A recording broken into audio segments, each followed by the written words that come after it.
Hello बच्चों, पिछले video में हमने शेर की कहानी सुनी थी। आप सभी को वो कहानी याद है ना? अच्छा, मुझे ये बताओ किस किस ने वो कहानी अपने घर पर सुनाई? मम्मी, पापा या अपने छोटे बहन भाइयों को? ओके, जिसने वो कहानी अपने घर पर सुनाई उन सभी को वेरी गुड। और जिसने अभी तक नहीं सुनाई है वो क्या करेंगे?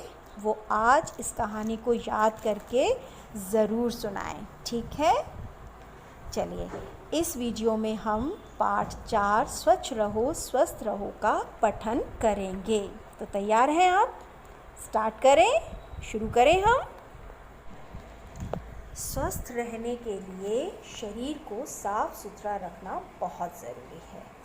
स्वस्थ का क्या अर्थ होता है? सेहतमंद, यानी जिसे कोई बीमारी ना हो। तो स्वस्थ रहने के लिए क्या ज़रूरी है? शरीर को साफ सुथरा रखना बहुत ज़रूरी है। और न सिर्फ शरीर को बल्कि अपने आसपास को भी साफ सुथरा रखना बहुत ज़रूरी है, क्योंकि गंदगी से अनेक तरह की बीमारियां फैलती हैं। गंदा रहने वाले एक शेर के साथ क्या हुआ? आओ पढ़ें। एक जंगल था। क्या था? जंगल था। एक दिन जंगल का राजा शेर पेड़ के नीचे सो रहा था। कहाँ सो रहा था शेर? पेड़ के नीचे।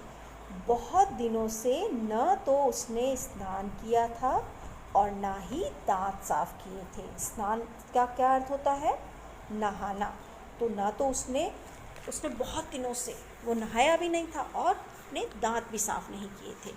तो उसके मुंह से और शरीर से तेज़ दुर्गंध आ रही थी। दुर्गंध का अर्थ होता है बदबू। जब कोई नहाता नहीं है, दांत साफ नहीं करता, तो उसके मुंह और शरीर से बदबू आती है।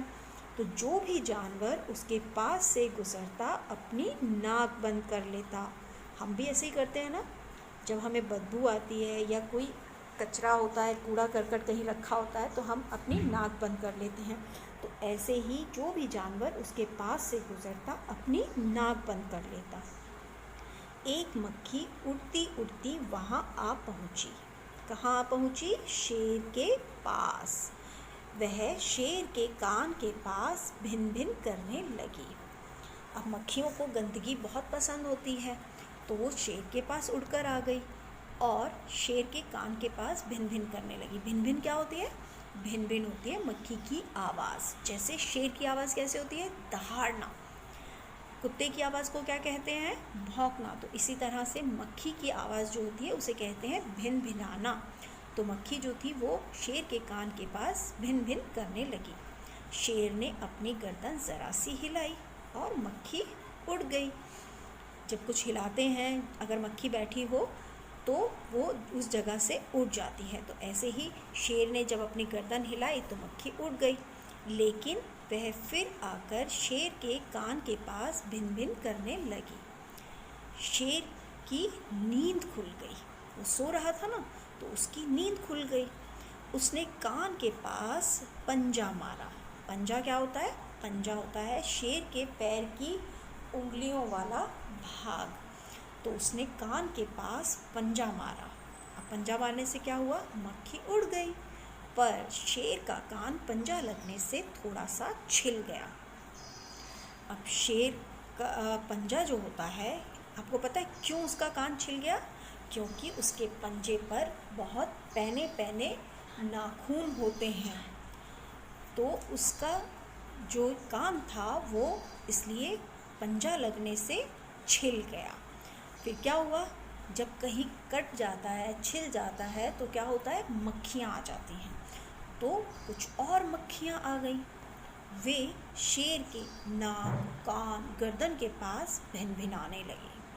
शेर ने जगह जगह पंजा मारना शुरू कर दिया, क्योंकि मक्खियाँ जो थीं वो उसके कान, नाक, गर्दन के पास भिन भिना रही थी, उसके चारों तरफ भिन भिना रही थी। तो उसने अपने जगह जगह पर पंजा मारना शुरू कर दिया। वह कभी इधर सिर हिलाता, कभी उधर। मक्खियाँ उड़ जाती मगर फिर वापस आ जाती। उसके सर हिलाने से मक्खियाँ उड़ जाती लेकिन फिर वापस से आ जाती। उन्हें भगाने में शेर का शरीर जगह जगह से छिल गया और खून निकलने लगा। अब शेर जो था वो अपने पंजे से ही मक्खियों को भगा रहा था और इसकी वजह से उन्हें भगाने के वजह से शेर का जो शरीर था वो जगह जगह से छिल गया उसके नाखूनों से और उनसे खून निकलने लगा। शेर गुस्से से आग बबूला होकर दहाड़ने लगा। आग बबूला होना यानी बहुत गुस्सा होना, ये एक मुहावरा है। व्याकरण की बुक में हम इसके बारे में और पढ़ेंगे। तो शेर जो था वो गुस्से से बहुत तेज़ गुस्सा हो गया और दहाड़ने लगा। उसने लोमड़ी को सहायता के लिए आवाज़ दी। किसे बुलाया उसने? लोमड़ी को सहायता के लिए बुलाया, पर बदबू के मारे वह पास नहीं आई। पर बहुत तेज़ बदबू आ रही थी उसके पास में, तो वो उसके पास ही नहीं आई।